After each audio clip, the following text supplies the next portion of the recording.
یہ بخت زادہ صاحب ہیں، ماشاءاللہ اچھی تقریر کر رہے ہیں، لیکن بیچ میں کچھ ایسی چیزیں بیان کر رہے ہیں جو قرآن کے خلاف چیزیں ہیں، دین کے مزاج کے خلاف ہیں، حدیث کے بھی خلاف ہیں۔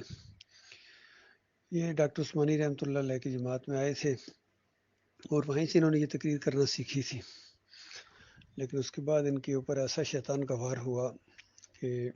ڈاکٹر صاحب پر بھی اعتراض کرنا شروع ہو گئے۔ اور قرآن کا ایک مضمون ہے، جس طرح ابلیس، اگر قرآن اور حدیث کو اگر آپ یعنی دلائل نہ دیں تو کس طرح آپ ابلیس کو ثابت کریں گے بتائیے۔ اسی طرح سورہ الفلق میں اللہ تعالیٰ کہتا ہے کہ گروں پر پھونکے مارنے والیوں کی شر سے اللہ کی پناہ مانگو۔ تو بتاؤ میرے بھائیو، اگر اس میں شر ہے ہی کوئی نہیں ہے، نقصان ہے ہی کوئی نہیں ہے، پھر اللہ کی پناہ مانگنا بے معنی ہو جاتا ہے۔ جس طرح ہم شیطان مردود سے اللہ کی پناہ مانگتے ہیں، تو اگر شیطان کسی کو گمراہ کر ہی نہیں سکتا تو پھر اللہ کی پناہ مانگنا بے معنی ہو جائے گا۔ تو اللہ تعالیٰ کی پناہ میں آ جاؤ۔ ہر چیز کی یعنی جو بھی نقصان چیز دینے والی چیزیں ہوتی ہیں، ہم ان سے اللہ کی پناہ مانگتے ہیں، حتیٰ کہ یہ جانور، موذی جانور، ان سے بھی اللہ کی پناہ مانگتے ہیں، بیماریوں سے اللہ کی پناہ مانگتے ہیں۔ لیکن بیماری کوئی ایسی چیز نہیں ہے کہ اللہ نہ چاہے تو پھر بھی آ جائے، ایسا نہیں ہوتا ہے۔ کسی پر بیماری نہیں آتی ہے جب تک اللہ نہ چاہے، حتیٰ کہ بیماری کا علاج کرو، دعا اثر نہیں کرتی ہے جب تک اللہ نہ چاہے۔ تو ہر چیز باذن اللہ ہے، اس سے آزاد کوئی چیز نہیں ہے، کوئی نفع نقصان کے مالک نہیں ہے، یعنی مگر اللہ جتنا چاہے اتنا نقصان ہو سکتا ہے۔ جس طرح دوسری چیزوں سے نقصان ہوتا ہے، اسی طرح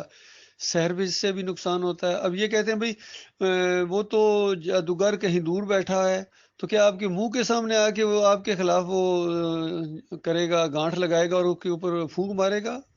کسی کے منہ کے سامنے مارے گا تو چالٹا منہ پر پڑے گا۔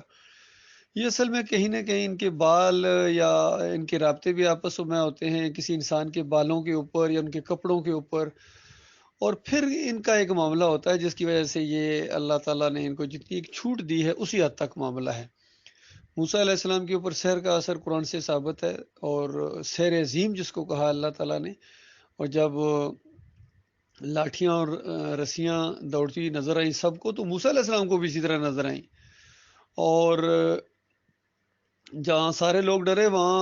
موسیٰ علیہ السلام بھی ڈرے، اور پھر اللہ تعالیٰ نے کہا لا تخف، ہرگز نہ ڈرو، انک انت الاعلی، تم رہو گے، غالب رہو گے، اور اپنا عصا پھینکو، وہ سب کچھ تلپٹ کر دے گا۔ تو جب عصا پھینکا گیا تو معجزہ سامنے آیا، تو سب کچھ وہ ختم ہو گیا جو انہوں نے بنایا تھا۔ اتنی سی بات ہے، اب ان کی سمجھ میں یہ بات نہیں، حالانکہ یہ توحید کی بات ہے۔ اللہ تعالیٰ نے اس میں یہ دکھایا کہ دیکھو ایک نبی ہیں، چاہے موسیٰ علیہ السلام نبی ہوں، چاہے محمد صلی اللہ علیہ وسلم نبی ہوں، اللہ اگر حفاظت نہ کرے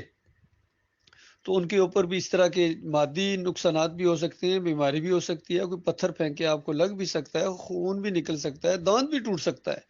اللہ بچانا چاہے تو کچھ بھی نہیں ہو سکتا۔ اسی طریقے سے سحر کا اثر ایک محدود اثر، جتنی اللہ نے چھوٹ دی ہوئی ہے، اور اتنا اثر جس طرح آنکھوں پر کیا جاتا ہے، اور پھر خیالات میں کچھ تھوڑا کچھ چیزیں وہ نظر آتی ہیں جو ایکچوئل نہیں ہوتی ہیں، اصل نہیں ہوتی ہیں، بس اتنی سی بات ہے۔ اب اس کو بہت کہاں سے کہاں لے گئے، قرآن کی ان چیزوں کی تعریف کرنا شروع کر دی، حدیث کا انکار کرنا شروع کر دیا۔ تو یاد رکھنا، اگر حدیث کا انکار کرو گے، قرآن کے ان آیات کا انکار کرو گے، ایک دعوت اللہ نہیں تو بیت اللہ کی چھت پر چڑھ کر دعوت اللہ کرو، تب بھی قابل قبول نہیں ہے، کیونکہ ایمان خالص ہونا چاہیے۔ جو اللہ تعالیٰ نے بات قرآن میں بیان کی ہے، نبی علیہ السلام نے اس کی تشریح کی ہے، آپ اللہ سے زیادہ حکیم بڑے، زیادہ دانا ہیں، یا نبی علیہ السلام سے زیادہ آپ جانتے ہیں قرآن کو یا حدیث کو، تو اس طریقے سے بالکل وہی ابلیسیت والا معاملہ ان کا، کہ گویا اللہ تعالیٰ پر اعتراض کرنا شروع ہو گئے ہیں کہ یہ ایسے نہیں ہے، ایسے نہیں ہے۔ تو یہ معاملہ ان کا بھائی اپنی اپنی قسمت کی بات ہے، اپنے اپنے نصیب کی بات ہے۔ بہرحال جماعت سے لوگ نکلتے رہے ہیں، پہلے شروع کے بیچ کے اندر یہ عبد القادر سومرو اور یہ امیر بادشاہ، پھر عبد الہادی اور مولوی بشیر ملتان والے، یہ بھی نکلے ہیں، چشتی غضنفر چشتی وہاں رفاعام والے جو ابراہیم مسجد میں ہیں وہ نکلے ہیں، رفاع عیسیٰ کا انکار کیا ہے انہوں نے، اور ان کا بھی اسی طرح کا عقیدہ ہے۔ نہ رفع عیسیٰ مانتے ہیں، نہ نزول مانتے ہیں، کتنا حالانکہ قرآن سے ثابت ہے، صحیح حدیث سے ثابت ہے، لیکن ان کی سمجھ میں یہ چیزیں نہیں آتی ہیں۔ وہاں میں جب کراچی میں ہوتا تھا تو غضنفر چشتی کا یہ بیان آیا تھا کہ کہتے ہیں 30 سال کی میری تحقیق ہے کہ عیسیٰ علیہ السلام فوت ہو گئے، اور انہوں نے ڈاکٹر صاحب کی جماعت کے اندر یہ احمد بن حنبل کے دفاع کا مسئلہ بھی شروع کیا تھا جب ڈاکٹر عثمانی رحمۃ اللہ علیہ نے ان کے اوپر فتویٰ لگایا کہ احمد بن حنبل اس امت کے اندر پہلے شخص ہیں جنہوں نے جھوٹی اور منکر روایتوں سے یہ عقیدہ بنا لیا اور اس کی تشہیر کی کہ روح واپس آ جاتی ہے، ان قبروں کے اندر مردے سننا شروع ہو جاتے ہیں۔ پھر اسی کو ابن تیمیہ نے، ابن قیم نے، ابن حجر عسقلانی نے آگے بڑھایا مشرکانہ عقائد کو۔ تو جو غضنفر چشتی تھا ان کا یہ ذہن بن گیا کہ ان کا عقیدہ نہیں ہے، تو محمد حنیف صاحب نے ان کو کہا کہ اس بات کو دل میں رکھو، آپ اس کا اظہار کیوں کرتے ہیں؟ تو محمد حنیف کا مزاج بڑا شروع سے یہی چیز رہا ہے، بس دل میں رکھنے کا کیا معاملہ ہے، جب یہ چیز غلط ہے غلط ہے، اس کا اظہار کریں گے، درست چیز کا اظہار کریں گے، غلط چیز کا رد کریں گے۔ اب سجدہ تعظیمی کا یہ جو شرک ان کے اندر آیا محمد حنیف کی جماعت میں، اس میں بھی کتنے لوگوں کا عقیدہ ہے کہ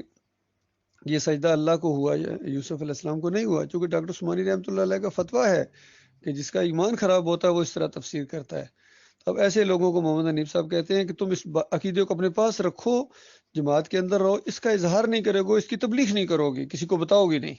تو بتاؤ یہ کیا ڈرامہ انہوں نے مچایا جماعت کے اندر۔ تو ہمارے کمال خان صاحب کو بھی یہی مطالبہ تھا کہ آپ اللہ کو سجدہ مانتے ہیں، کوئی بات نہیں، جماعت کے اندر رہو، شورا میں رہو، سب کے لیے، کسی کو کہنا نہیں ہے، اگر کسی کو کہا تو پھر تمہارا حال بھی وہی ہوگا جو ارشد کرملائی کے ساتھ ہم نے کیا ہے۔ یہ دھمکی دیتے تھے۔ لطیف حسن صاحب کو بھی انہوں نے یہی دھمکی دی تھی سہیل ملک نے، اور سہیل ملک کہتے ہیں کہ بس بس ہاں ماتھا وہ گھٹنے بازو ہاتھ سب کچھ ٹیکا، سب کچھ ٹیکا۔ یہ حضرت صاحب جب مرو گے نا پھر پتہ چلے گا کیا کچھ ٹیکا، اور یہ اللہ کے سامنے ماتھا ٹیکا یا یوسف علیہ السلام کے سامنے سجدہ ریز ہو گئے، یہ پتہ چلے گا کل قیامت کے دن۔ دنیا میں تو ظاہری بات ہے تمہارے پاس نظم ہے، ڈنڈا ہے اس کا، لوگوں اس کو ڈراتے دمکاتے ہو، کسی کو لالچ دیتے ہو، یہاں تو کر لے، لیکن آگے کیا بنے گا؟ تو اس طریقے سے یہ گروپ بھی ڈاکٹر عثمانی رحمۃ اللہ علیہ کی جماعت سے بڑا گروپ نکلا ہے۔ ڈاکٹر صاحب کی زندگی میں کمال عثمانی ایک بڑا گروپ لے کے اور مساجد کو لے کے نکل گیا تھا، پھر آہستہ آہستہ لوگ نکلتے رہے ہیں، کچھ آتے بھی رہے جاتے بھی رہے، یہ تو ٹرین کی طرح بھائی خوش قسمت منزل پر پہنچیں گے، باقی جس نے اترنا بے شک اتر جائے، ٹرین اپنے بالکل سیدھی پٹڑی کے اوپر جا رہی ہے، اللہ کی پارٹی ہے، اللہ کی جماعت ہے، اور ہمارا بریلویت سے، دیوبندیت سے، اہل حدیثیت سے کسی مسلک سے کوئی تعلق نہیں، نہ جمہوریت سے کوئی تعلق ہے، نہ تعویذ گنڈے سے،